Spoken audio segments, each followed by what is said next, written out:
Okay, so this next series of videos is all about movement. 2 times, 5 times. All right, 2 hands, you got it? 1, 2, 3.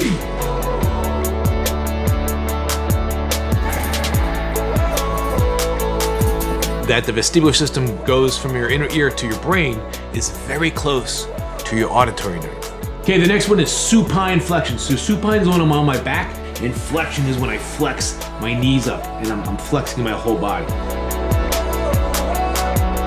If a kid's motivated by an activity, they are more likely to engage and do it. There you go. So let's say you're hanging out at a park bench and you feel something crawl on your arm or your knee. And your first reaction is, what is that? Right? Kids get older, right? We have more screen time. We have increased in technology, which helps reduce simple movements. And when we give that technology to kids or we restrict their movements, we're cutting out some of that development. So my son has difficulty with his tactile system.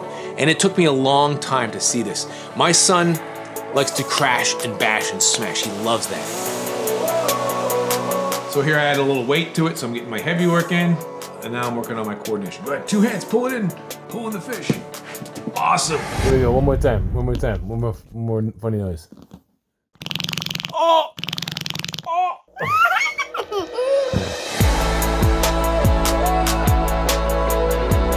Those are my extensor muscles, so I want to build these up. Wake up! Ah! And go to sleep. And wake up! Ah! Alert levels. These are fun. If a kid works out and they enjoy exercises, do that stuff.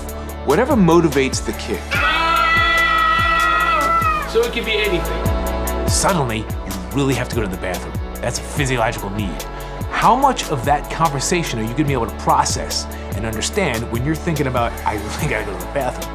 Just as a side note, please, please, please do not take movement away as a punishment. I hope this helps. I hope you enjoyed this. Have an excellent day.